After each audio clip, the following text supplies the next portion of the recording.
ना जाने कितनी दुनियाएं और बसती है, मगर इंसान सिर्फ उसे ही मानता है जिसे वो देख सकता है। काली अमावस की रात थी।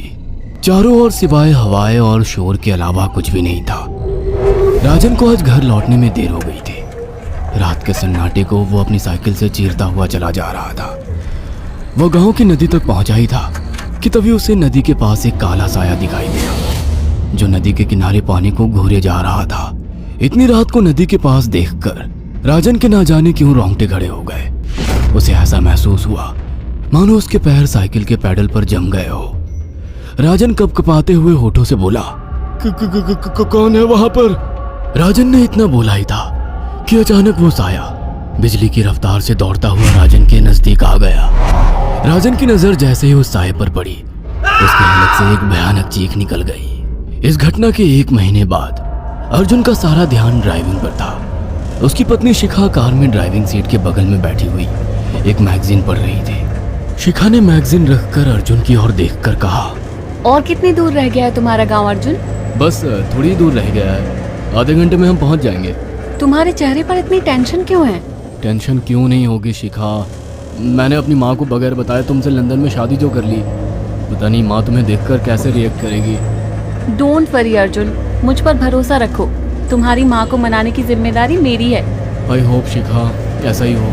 यकीन मानो अगर ऐसा हुआ ना तो मेरे ऊपर से एक बहुत बड़ा बोझ उतर जाएगा। अब मुस्कुरा भी दो यार। अच्छा, तुम बता रहे थे कि गांव में तुम्हारी बहुत बड़ी हवेली बनी हुई है, कुछ बताओ ना अपनी हवेली के बारे में। अरे 15 मिनट में हम वैसे भी पहुंचने वाले हैं, तुम खुद देख लेना।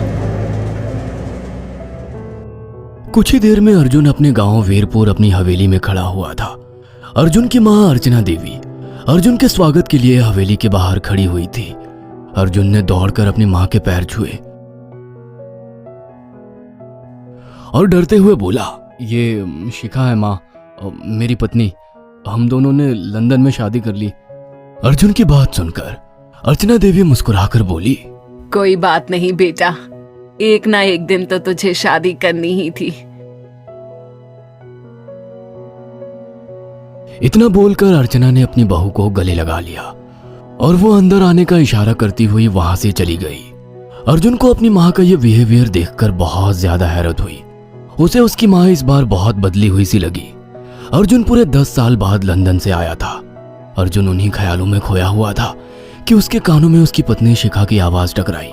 अब क्या बाहर ही खड़े रहने का इरादा है क्या? अंदर नहीं चलोगे? कौन से ख्यालों में गुम हो गए?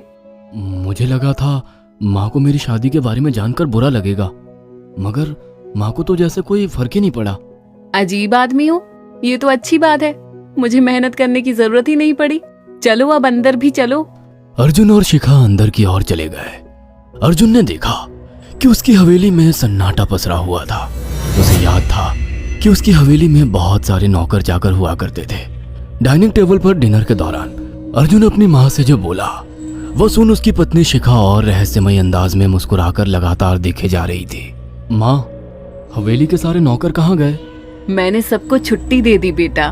लेकिन क्यों माँ, तुम्हें तो काम करने में बहुत ज्यादा तकलीफ होती होगी। नहीं बेटा, मुझे कोई तकलीफ नहीं होती। कुछ वक्त से मुझे सुकून और सन्नाटा अच्छा लगता है। अर्जुन इससे पहले अपनी माँ से कुछ कहता कि उसकी माँ ने उसे बोलने से रोक दिया। अर्जुन चुपचाप खाना खाने लगा। खाने के बाद अर्जुन और शिखा बेडरूम में चले गए। अर्जुन बेड पर सोच में लेटा हुआ था कि अचानक शिखा अर्जुन से लिपट गई और वासना का तूफान अपने चरम पर पहुंच गया था। अचानक शिखा को दरवाजे पर 2 लाल लाल आंखें दिखाई दिए। उसे ऐसा लगा जैसे कि कोई उसे देख रहा हो। शिखा ने तुरंत बेड से उठकर अपने कपड़े पहन लिए। क्या हुआ शिखा? अर्जुन, मुझे ऐसा लगा जैसे कोई हम दोनों को देख रहा हो। पागल हो गई हो क्या? हवेली में सन्नाटा पसरा हुआ है, एक भी नौकर चाकर नहीं है। तुम्हें वहम हुआ होगा। तुमने तो सारा मूड खराब कर दिया शिखा, अब सो जाओ। उस रात अर्जुन तो गहरी नींद में सो गया, मगर शिखा की आंखों से नींद कोसों दूर थी। अगली सुबह शिखा जल्दी उठकर किचन की ओर चली गई, मगर उसने देखा कि उसकी सास अर्चना नाश्ता तैयार कर चुकी थी। माँ, आपने तकलीफ क्यों की? मुझे बुला लेती आप। शिखा की बात सुनकर उसकी सास अजीब से अंदाज में शिखा की ओर देखने लगी। उनके देखने के अंदाज में पता नहीं ऐसा क्या था कि शिखा को अपने रोंगटे खड़े होते हुए महसूस हुए। अर्चना धीरे धीरे करीब कदमों से शिखा के करीब आकर बोली, कोई बात नहीं बेटी, तुम्हें अब यहीं रहना है। तुम सिर्फ मेरे बेटे के साथ प्यार से रहो और जल्दी से मुझे एक पोता दे दो। काम की चिंता मत करो, वो सब मैं कर लूंगी। कुछ ही दिनों के बाद अर्चना गर्भवती हो गई। उसे हवेली में रहते हुए 6 महीने से ज्यादा वक्त हो चुका था और इन 6 महीनों में उसने नोट किया कि जब से वो गर्भवती हुई है उसकी सास अचानक से आकर उसके पेट पर हाथ फेरने लगती और अजीब से अंदाज में उसके पेट को घूरने लगती। शिखा ने तंग आकर अर्जुन से कहा, अर्जुन, मुझे तुम्हारी माँ का बिहेवियर बड़ा अजीब लगता है। तुम्हारी माँ जब देखो मेरे पेट पर आकर हाथ फेरती रहती है। अरे माँ को अपने पोते के आने का बेसब्री से इंतजार है शिखा, इसमें अजीब लगने वाली क्या बात है? मैं तुम्हें कैसे समझाऊं? मैंने माँ की आंखों में एक अजीब सी चमक देखी है। कैसी चमक? शिखा के मुंह से अचानक से एक अल्फाज निकल गया, जैसे किसी डायन की आंखों में होती है। शिखा की बात सुनकर अर्जुन का गुस्सा 7वें आसमान पर पहुंच गया। वो गुस्से से चीखते हुए बोला, खबरदार शिखा, आगे एक शब्द मेरी माँ के खिलाफ मत निकालना, नहीं तो मुझसे बुरा कोई नहीं होगा। तुम्हें शर्म आनी चाहिए शिखा। जब से तुम यहाँ पर आई हो तब से मेरी माँ तुम्हारी कितनी चिंता करती है। वह तुम्हें समय से खुद नाश्ता बनाकर देती है, खाना देती है, यहाँ तक कि हवेली की साफ सफाई भी वो अकेली करती है। क्या बोलूं अब तुमसे, शर्म आती है मुझे तुम्हें अपनी पत्नी कहते हुए। इतना कहकर अर्जुन गुस्से से कमरे से निकल गया। शिखा अर्जुन से बहुत कुछ कहना चाहती थी मगर कह नहीं पाई।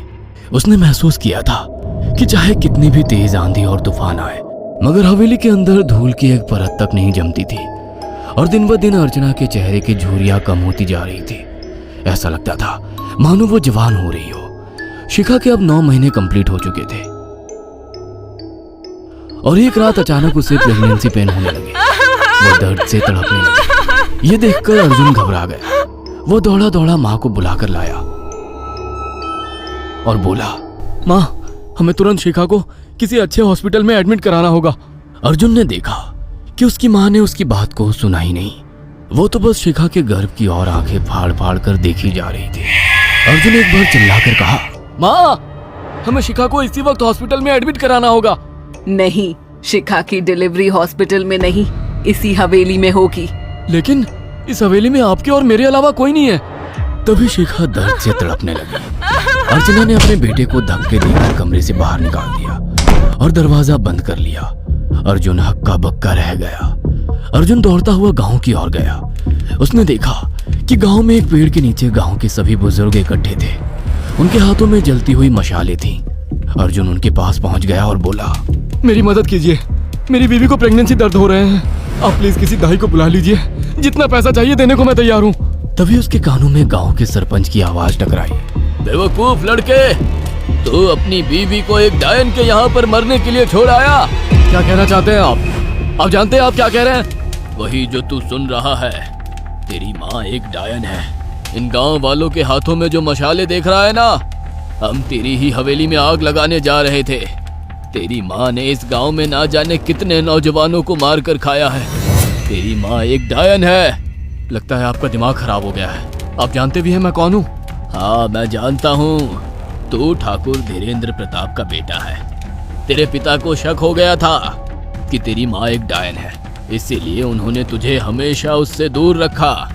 पहले तेरी माँ ने तेरे पिता को मारा और धीरे धीरे करके वह हवेली के सारे नौकरों को मार कर खा गई और फिर गांव वालों को भी मारने लगी और अब तो तेरे होने वाले बच्चे को खाएगी, क्योंकि डायन को नवजात शिशु का मांस खाना बहुत पसंद होता है। अगर मेरी बात पर यकीन नहीं है तो चलकर मेरे साथ तू खुद अपनी आंखों से देख ले। इतना कहकर सरपंच अर्जुन को लेकर हवेली की ओर चल पड़ा। उसके पीछे कई लोग थे जो जलती मशाले पकड़े हुए थे। हवेली के अंदर घुसकर उन्होंने उस कमरे के दरवाजे को तोड़ दिया जहाँ पर शिखा थी। कमरे का मंजर देखकर अर्जुन के रोंगटे खड़े हो गए। उसने देखा कि उसकी माँ एक बेहद भयानक रूप में उसके बच्चे का मांस खा रही थी और उसकी पत्नी शिखा फर्श पर मरी हुई पड़ी थी और पूरा फर्श खून से लाल था। अर्जुन को अपनी आंखों पर यकीन नहीं आ रहा था कि तभी उसकी माँ उसके ऊपर झपटी। सरपंच ने चीखकर कहा, अरे इस डायन को आग लगा दो, जिंदा जला दो इसे और साथ ही साथ इस हवेली को भी। सभी लोगों ने जलती हुई मशाले डायन के ऊपर फेंक दी। देखते ही देखते डायन दर्द से चीखने और चिल्लाने लगी और कुछ ही देर में वो जलकर राख हो गई। हवेली में आग लगते ही सभी लोग अर्जुन को खींचकर बाहर ले आए। अगले दिन अर्जुन अपनी पत्नी की यादें साथ लेकर आंखों में आंसू लिए दोबारा लंदन वापस चला गया। अगर आपको हमारी ये कहानी पसंद आई हो तो इसे लाइक और शेयर करना ना भूलें। साथ ही ऐसी और नई कहानियों के अपडेट्स पाने के लिए हमारे